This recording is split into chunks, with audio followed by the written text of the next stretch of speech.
I'm Sandra D. Robinson, and welcome to The Divorce Project. Are you or someone you know going through a divorce or a custody battle? Well, this show offers legal guidance and caring solutions to help you create a healthy family dynamic as you're going through divorce and post-divorce. Soon, you'll meet the host of The Divorce Project, family law attorney Barry Fisher. Each show, Barry chooses family specialists, and he takes parents and children, and they talk about divorce. They focus on the positive outcomes and the wonderful mindsets that can happen when we all work together.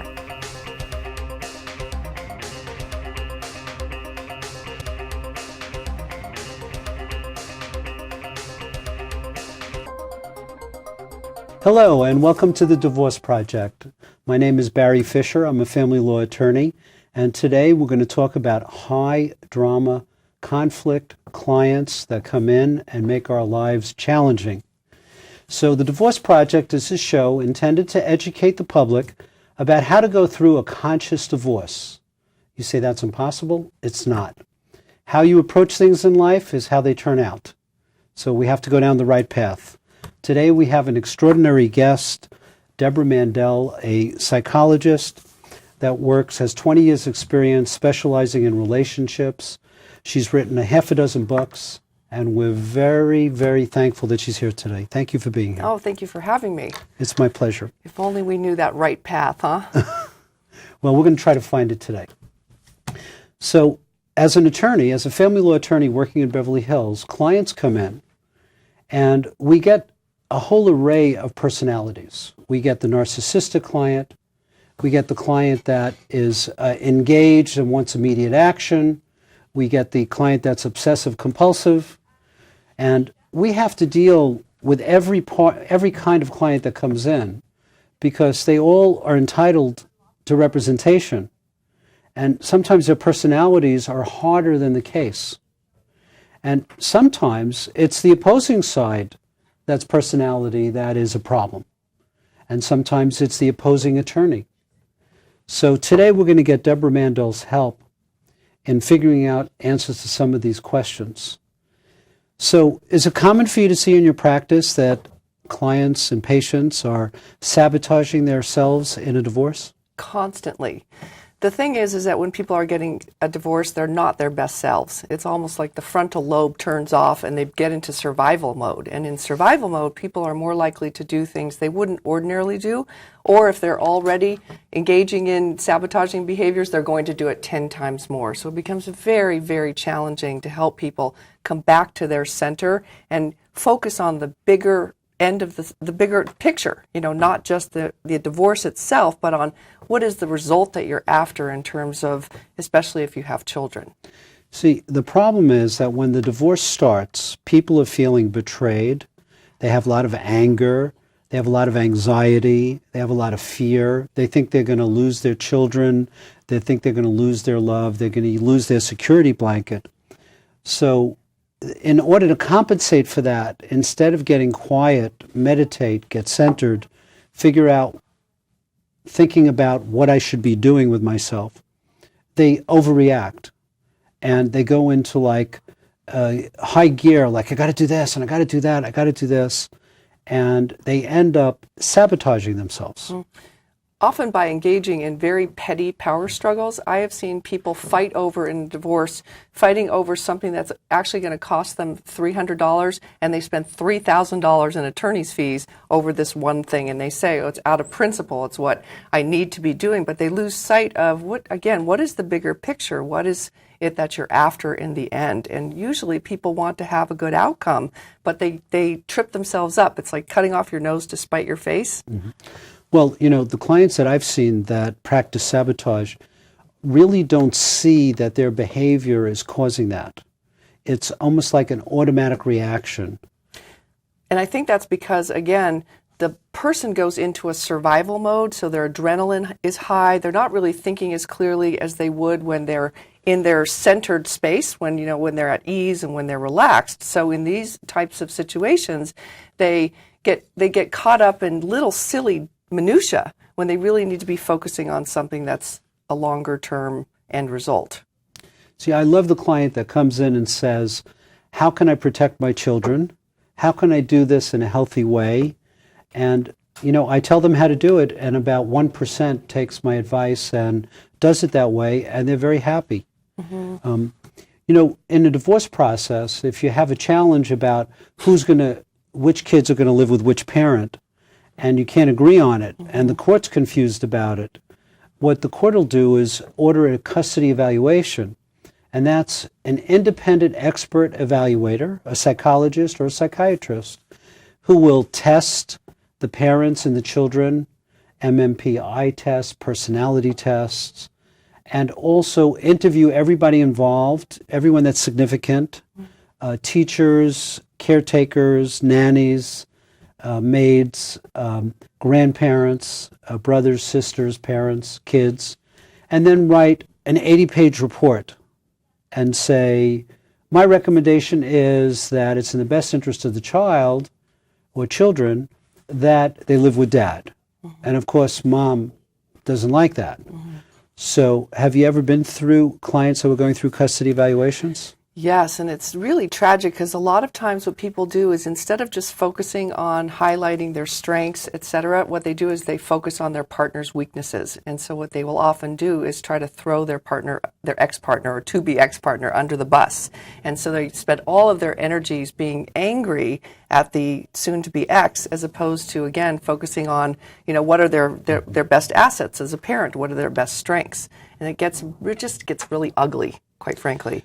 Well, the behavior of the client trying to throw the other parent under the bus backfires in a custody evaluation because when the custody evaluator writes it up, he writes up that this person can only say negative things about the other person, didn't show any ability to co-parent.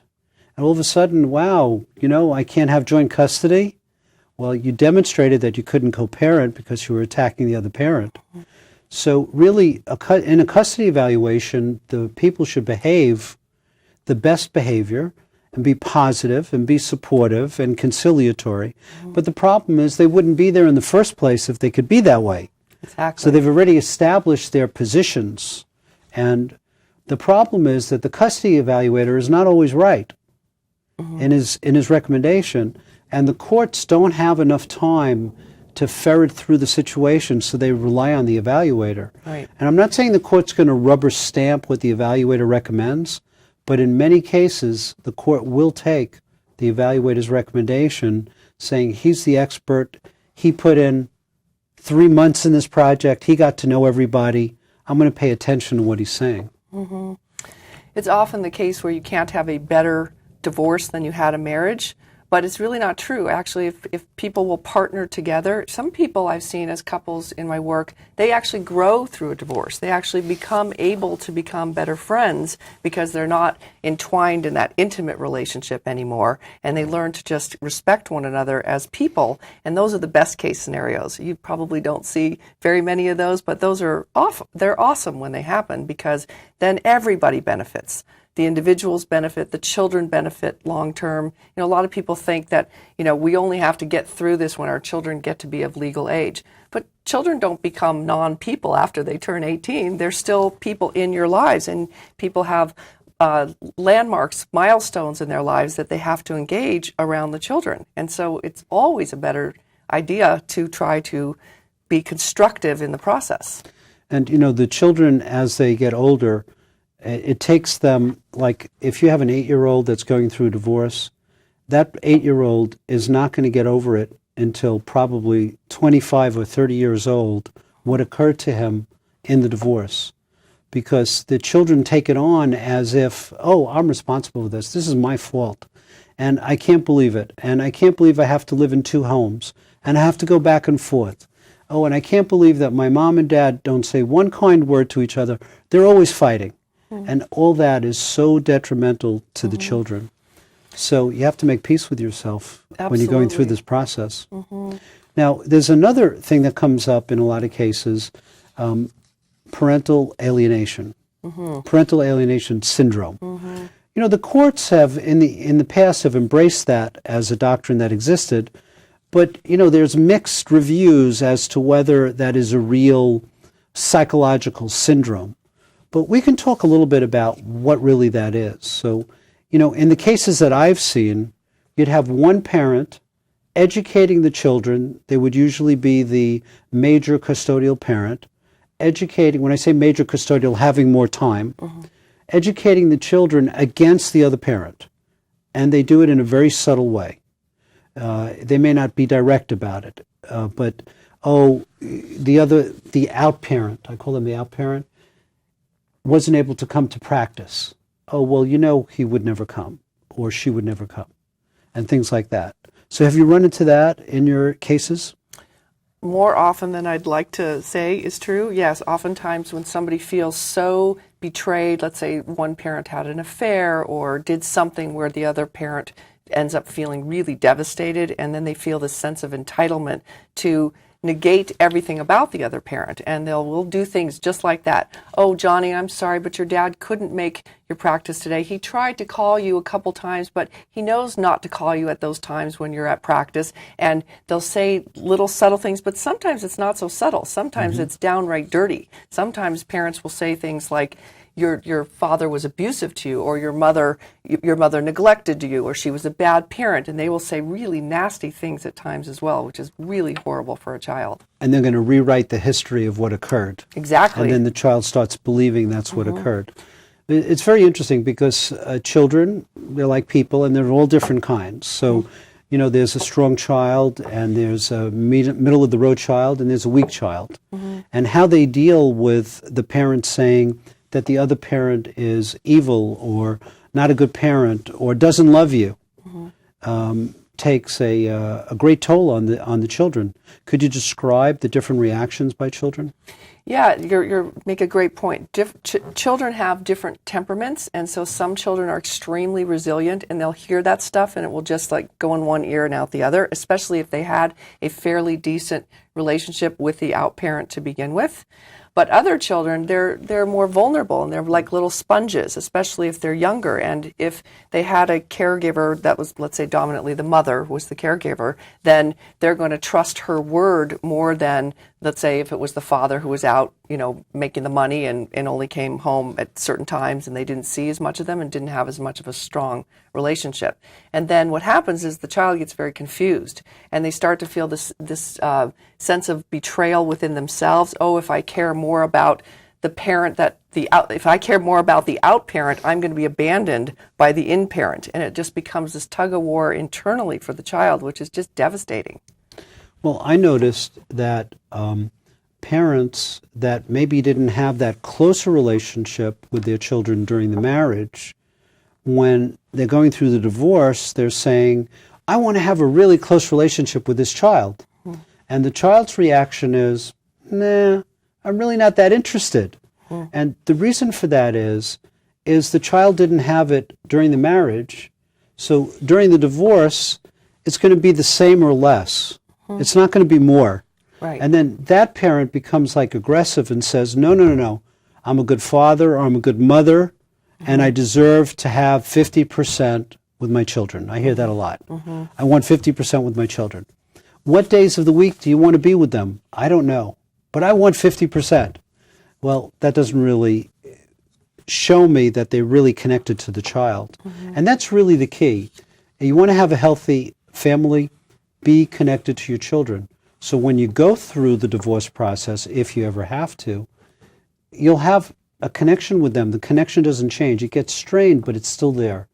It's still solid. And with parental alienation, I noticed that some children will react to the parent trying to out the other one or put the other one down by saying, no, you can't do that. Stop talking bad about my mom or dad. And other kids will say, okay, you must be right, because you're my mother and father, and I've always believed you, and if this is what you're telling me, and I'm spending more time with you, eventually they believe it. I know, and it's tragic when that happens, because it's so hard to fight through that later on. It's very rare, actually, for that to ever be reversed, so that once that's occurred, especially if they call it sort of like a complete alienation, then sometimes that other parent is out of their lives forever, because the parent also becomes frustrated. The out parent becomes more outed themselves. They keep pushing themselves that way for so long that they start to lose their own self-value for this child. They'll often have another family. They'll move in a different direction. And then it's almost like they can't build that bridge. And the sad reality is that divorce in and of itself does not have to be that traumatic. It's how the parents deal with the divorce that ends up having the backlash and the aftermath for the children. Not the divorce in and of itself is a concept to children. They don't really understand what that means. What they see, though, is the down and dirty truth about how their parents are behaving with one another. Well, I think the children are the victims of divorce.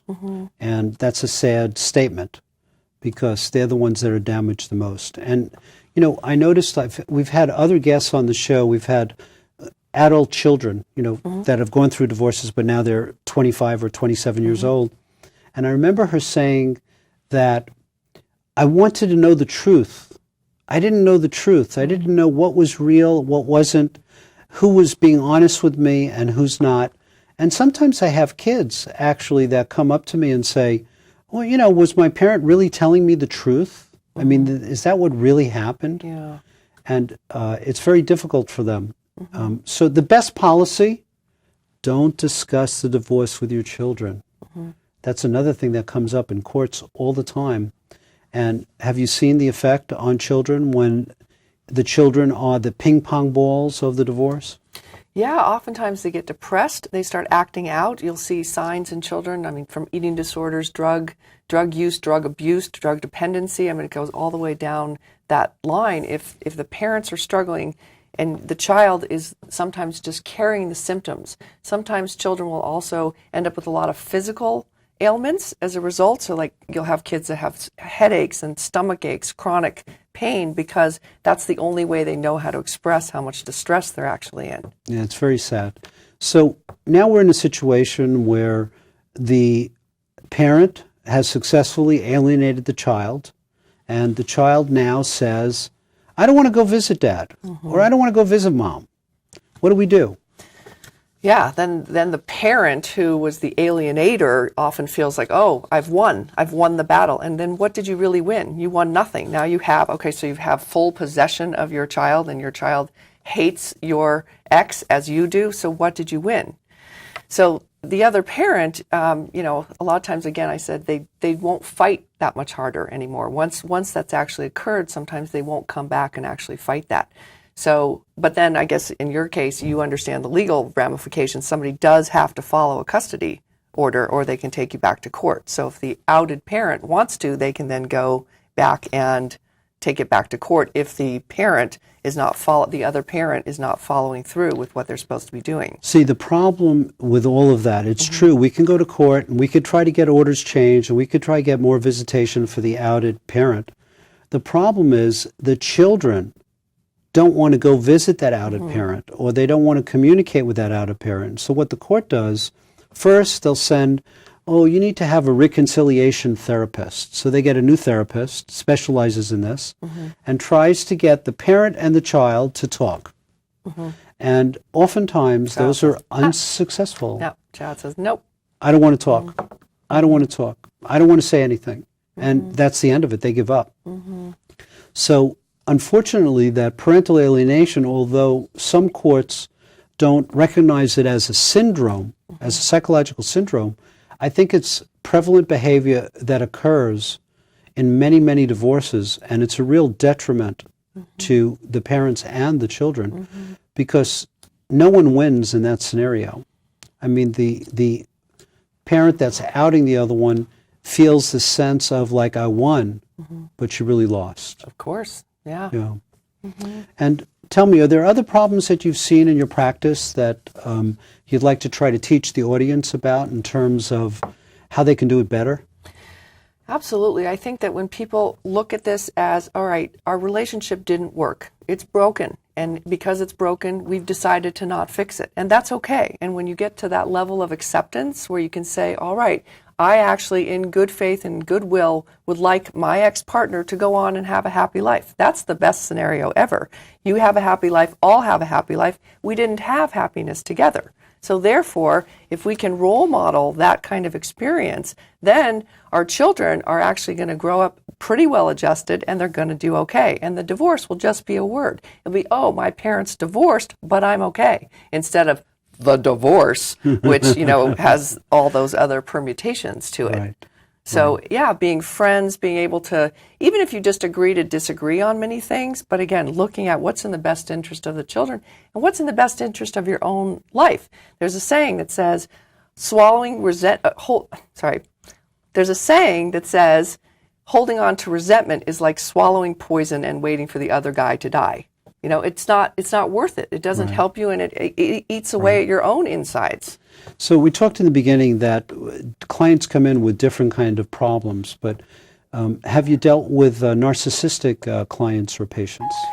Yes, and those are really challenging people. Now, narcissism runs on a continuum. All of us are narcissistic to some degree. We're self-absorbed, we're self-focused. But a true narcissist, as they say, if you get a narcissist in therapy, you misdiagnosed, because they don't come for therapy because they really want to understand something. Sometimes they'll come for therapy because they've been court-ordered or they have to in service of being able to look good, not so much because they want to do the right thing. And the true characteristic of a narcissist is the lack of empathy, the inability to actually embrace what somebody else is going through. So as you can see in the realm of divorce, if somebody's narcissistic, they're never stopping to think about what the other person is experiencing. It's all about them. And sometimes it's situational narcissism, which is narcissism that shows up in a big way because the situation is like a self-preservation situation.